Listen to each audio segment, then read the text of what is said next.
bawat biyahe may istorya, bawat istorya may saya. Magandang araw po sa inyong lahat. Ito po si Kuya Ice and welcome for today's vlog. It's gonna get personal.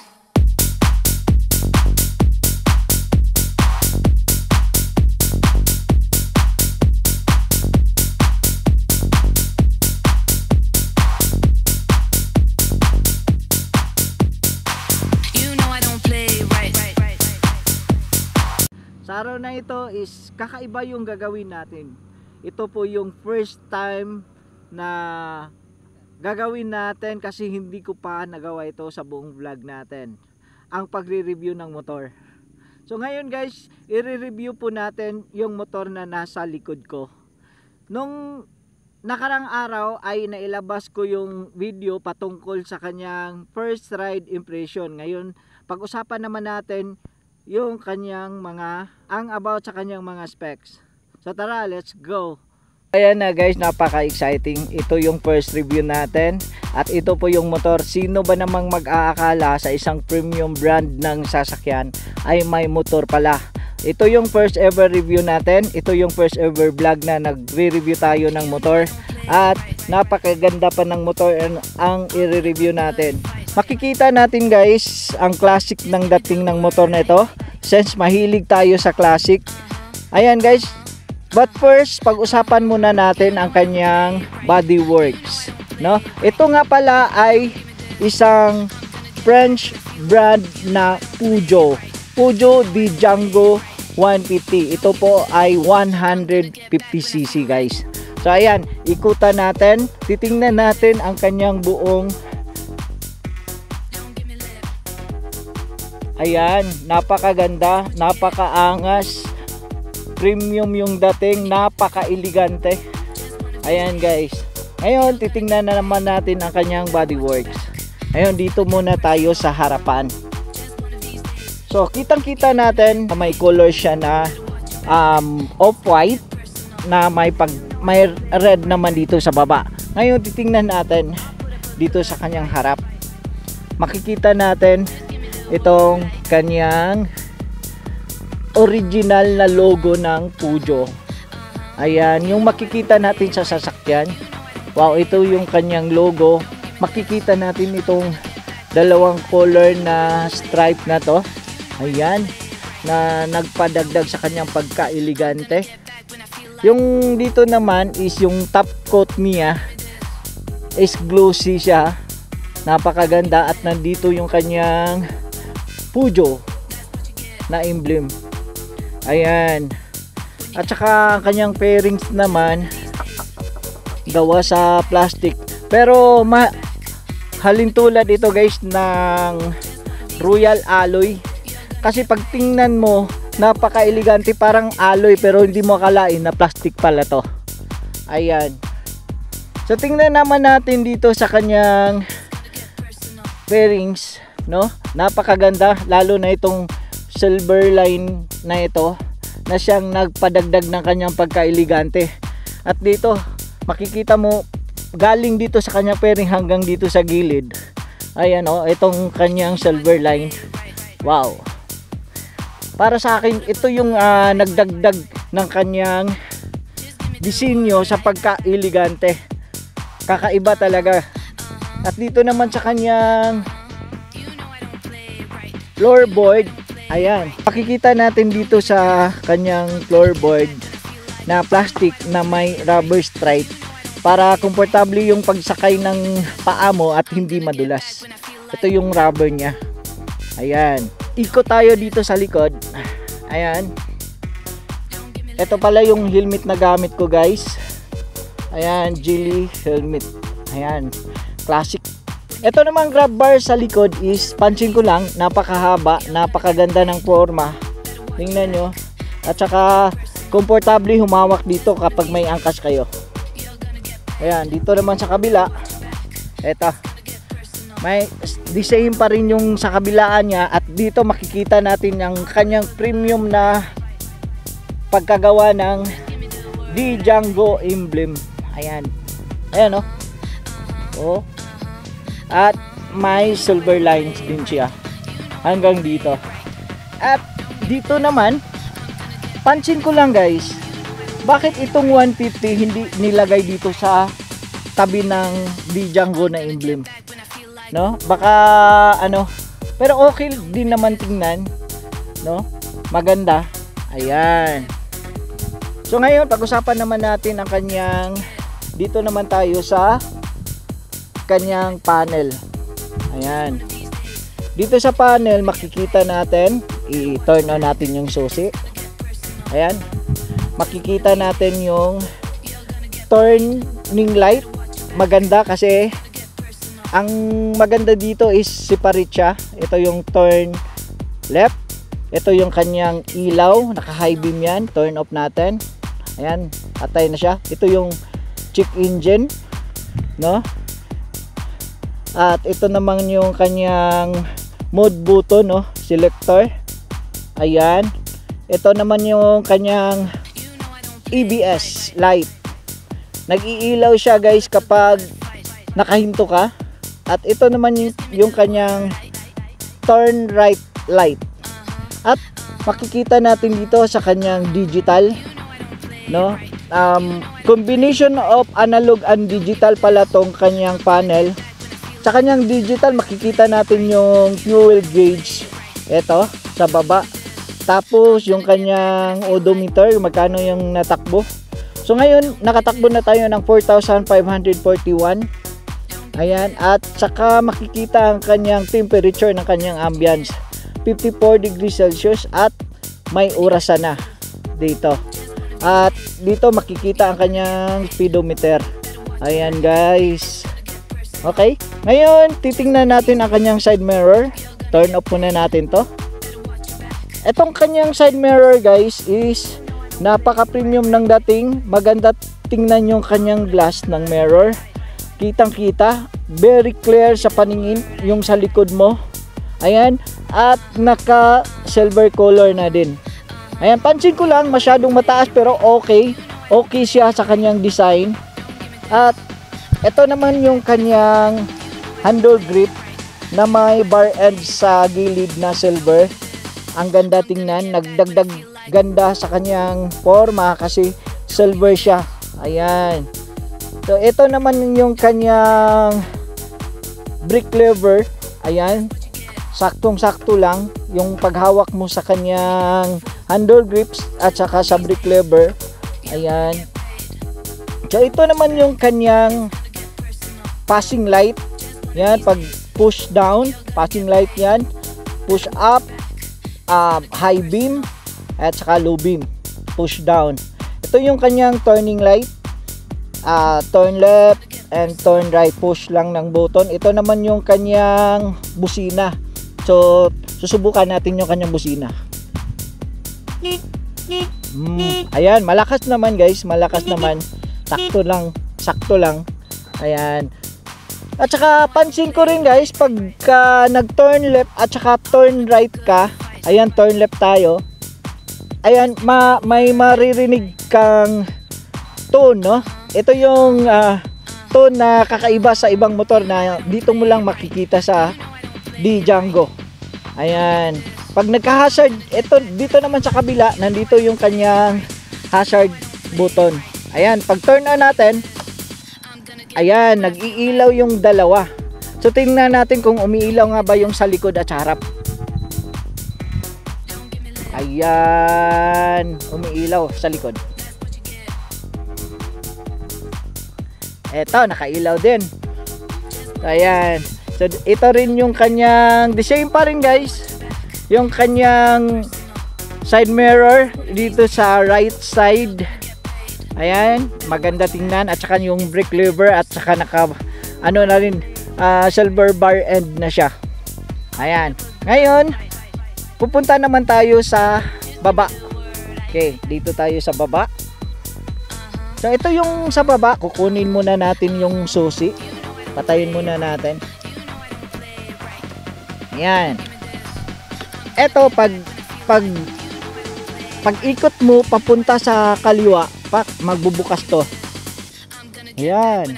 Ito yung kanyang compartment na nandito nakalagay yung kanyang fuel. No? sarado natin. Dito naman sa kabila, ikot tayo guys. Ikot tayo.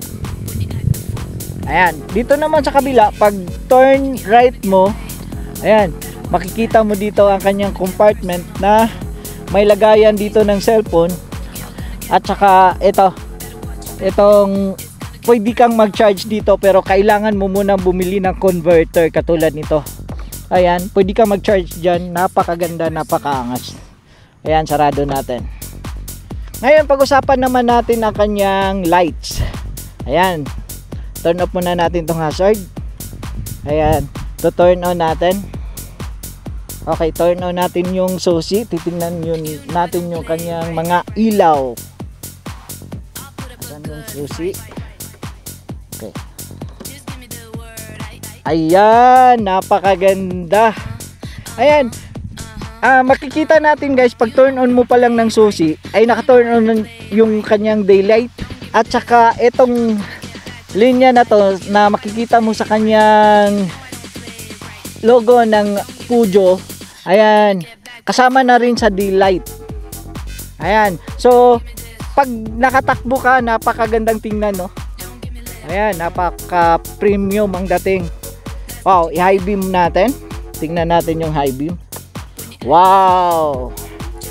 Ayan, yung high beam, ito yung high beam, ito naman yung low beam. At makikita natin dito yung Django. Ayan, patayin natin yung high beam. Ayan, titingnan naman natin yung kanyang signal lights. So turn on natin sa left. Ayan, naririnig natin yung tunog habang nag-turn on yung kanyang signal light. Wow, ang ganda tingnan, parang mata, parang kilay. Parang kilay guys, oh. Ayan, dito naman sa likod. Ayan, eto yung kanyang signal light. Ayan, naka-ano siya sa kanyang silver line dito. Ayan, maganda tingnan, no? At saka sa gilid naman dito, makikita mo yung sa baba ng kanyang brake light, itong Pujo na emblem. Alright, dito naman sa kabila, ayan, balik tayo dito at ito turn on naman natin yung sa kanan. Ayan, nagto-turn on na. Wow, ang ganda tingnan. Ayan, nagto-turn on siya. At saka dito sa likod. Ayan. Pag naka-hazard naman, turn on natin yung hazard. Ayan. Yan yung forma niya pag naka-hazard. Ang ganda, parang kilay. Ayan, oh. Dito naman sa likod. Wow. Ito yung kanyang brake light, no? Take note guys, lahat ng ilaw niya is naka-LED light siya. Ayan. Wow, ang ganda tingnan. At saka ito sa taas ng kanyang brake light is may reflector siya. So, subukan nating apakan yung brake. Tingnan natin. Lagay muna natin tong ano. Tingnan natin.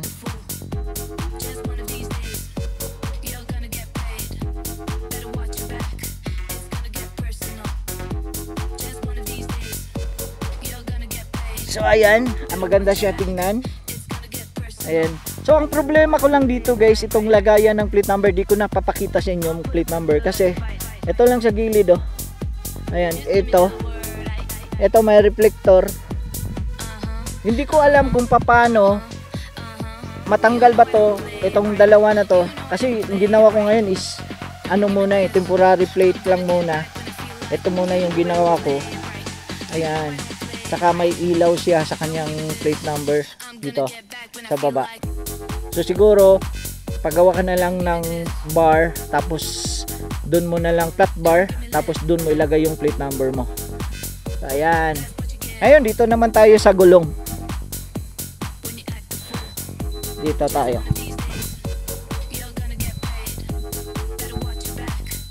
Ayan. Ito yung gulong niya, naka-tubeless na. Ang size ng kanyang gulong is 120/70/12. Ayan. At saka pansin ko dito, napaka-premium ng kanyang rims. At makikita natin yung kanyang EBS dito. Ayan, sa kabila. At ito yung kanyang shock sa harap. Pag dito ka naman, makikita mo ang kanyang disc brake sa harap at saka naka dual piston na siya. Ayan guys, oh. Tsaka wow, ang ganda ng parang premium yung kanyang kable. Ayan, oh. Tsaka may nakalagay dito na ABS, EBS. Ayan, dito naman tayo sa likod. Dito sa likod, ayan, makikita natin yung kanyang disc brake. Ayan, ito yung kanya, pero naka isang piston lang. Pero based on my experience guys, maganda naman yung kagat ng kanyang preno, no? Ayan.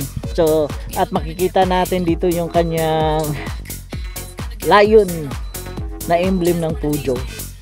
Wow, napakaganda. Yung size ng likod at harap is magkatulad lang.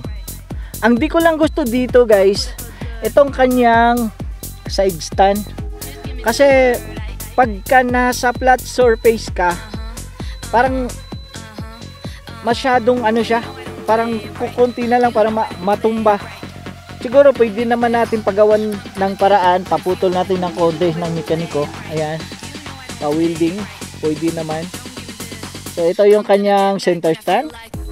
At saka ito yung kanyang dito ilalagay yung paa ng nakaangkas yung back ride mo.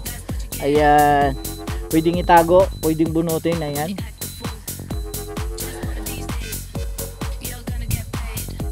dito naman sa kabila, ito yung kanyang muffler, naka stainless. At makikita natin dito ang kanyang lion na logo ng Peugeot. Naka white na rims, nagpadagdag ng kanyang pagka-elegante yung kanyang rims guys. Ayan. So dito naman tayo sa upuan. Makikita natin hindi tinipid yung kanyang upuan guys, no? Ayan, smooth na smooth. Yung ang lambot pag nakasakay ka. At makikita mo dito yung Peugeot. Wow. Ayan. At may siya, linya na color white. Napaka premium ng dating. Ayan. Yan, maingay pa, patayin na natin yung hazard. Ayan. Dito pala sa likod guys is nakamono shock to guys. Hindi lang natin makikita sa camera sa ilalim.